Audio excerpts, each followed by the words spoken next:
couple of months ago, I got into a discussion with somebody who's a FIRE adherent, financial independence, retired early. And he was basically making the point that you should only invest in index funds and just have that passive income from index funds, maybe a combination of dividends and whatnot, and comparing that to real estate and saying that the return of real estate was not good. It was clear to me that in this discussion, this person did not understand the pillars of how real estate grows wealth faster than any other thing in the investment world. The pillars of real estate wealth growth that we're going to discuss in this video are appreciation, principal paydown, cash flow, and depreciation. Sometimes these things will have different names, like depreciation might be substituted for taxes because that's a tax element. And there are other pieces that make real estate returns really fantastic, like the concept of other people's money. But this is the primary thing that we're going to discuss, these four pillars that build wealth through real estate. I'm not comparing the returns of a passive real estate investment strategy with something like an active options trading or day trading strategy. These are very active activities that take a lot of work to get giant returns. And also, if you're doing a giant bet on something like a Wall Street bets meme stock, then that's also a little bit different. So I'm talking about comparing a very safe, secure investment in real estate with index investing as a FIRE strategy. And I do both of these things. So I'm speaking from experience on both sides of these. I think there's a legitimate question as to whether a brand new real estate investor should get into buying investment properties right now. But there's no question in my mind that we are going to see a generational buying opportunity over the next couple of years. So I'm trying to put out content to educate people now. The first principle of wealth growth through real estate that we're going to discuss is appreciation. And this applies whether or not you're buying a property for personal or investment purposes. So there's a number of different reasons why appreciation happens in real estate, and we're going to discuss those here. Our economic system builds inflation into it. So I'm not going to get into why we have inflation in this video. If you want to see a video on that, drop a comment below.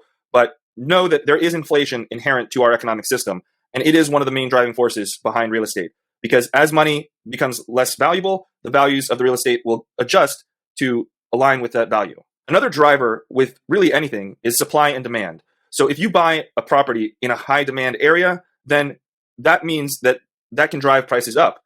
And as supply runs out, that can also drive prices up. So in these high demand areas, houses will sell faster and in turn cause values to go up. So that's why we talk about making money on the buy. One other principle that I've talked about in a few different videos is the concept of forced appreciation. So if you do renovations on a house, you can, in a sense, force appreciation into that house, because ideally when we do renovations, we want every dollar to return us $2, $3 of value for that home.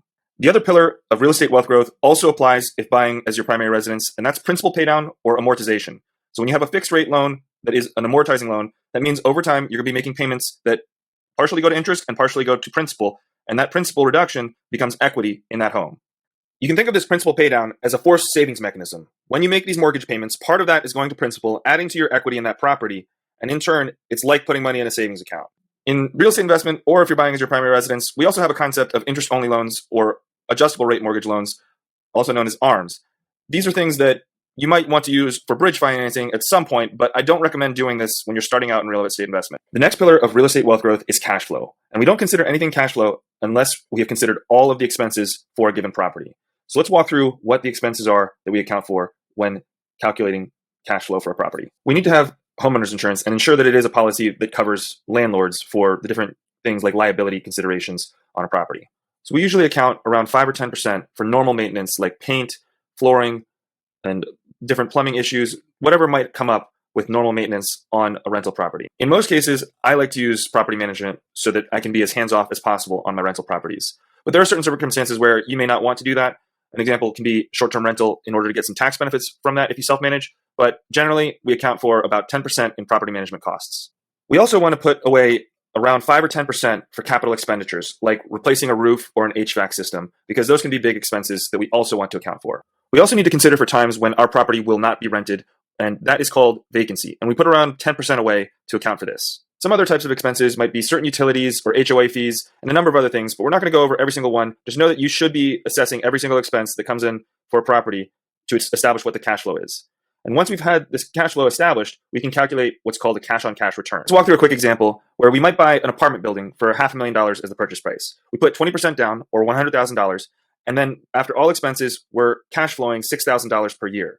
So we divide $6,000 by $100,000, our down payment, and that equals 0.06, and in turn, that's a 6% cash-on-cash return. There are actually ways that you can have an infinite cash-on-cash return through real estate, but many of them are a little bit more legwork. I have a video on the BRRRR strategy as an example. You can check the video description for that, or something like a subject to or seller finance deal where you have no cash invested, but you are getting cash flow. Before we get into the last pillar of real estate wealth growth, I want to ask a favor. If you found this video informative, go ahead and drop it a like. Hit that subscribe button if you want to learn more about unconventional wealth growth strategies. I'm a technologist, entrepreneur, and broad investor. I spent almost 9 years in the Army infantry, so I guarantee you that I do not come from wealth. I learned a lot about how to build wealth through years of experience, and I'm here to share lessons learned to help you on your journey. So the last pillar of real estate wealth growth is depreciation. And you might be wondering, we just talked about appreciation earlier in this video. How can you have appreciation and depreciation? Well, yes, they're sort of opposites in a sense, but when we're talking about depreciation here, it is as it applies to the tax code. One of the easiest ways to understand depreciation is something like appliances. Every single appliance will have a useful life, like a refrigerator or a washer or a dryer, and these things will break down over time and eventually need to be replaced. So rather than the tax code itemizing every single one of these for the purchase of real estate, they have an established depreciation schedule for different types of real estate. There is pretty much an itemized depreciation schedule for everything, but we're not going to cover that in this video, and you can use something like a cost segregation study to accelerate parts of this depreciation. We'll cover that in another video though. So the standard depreciation schedule for residential real estate is 27.5 years, or about 3.64% per year. And you can't depreciate the land for either residential or commercial real estate, so it's only the improvements on the property. The straight line depreciation schedule for commercial real estate is 39 years, so about 2.56% per year is what you can take in depreciation on that property against your income. And what that means in the end is that this is actually generating a paper loss on a property that we are actually cash flowing against, because the depreciation will tend to outweigh the cash flow on a property. And in effect, you're putting money in your pocket, but it's actually generating a loss.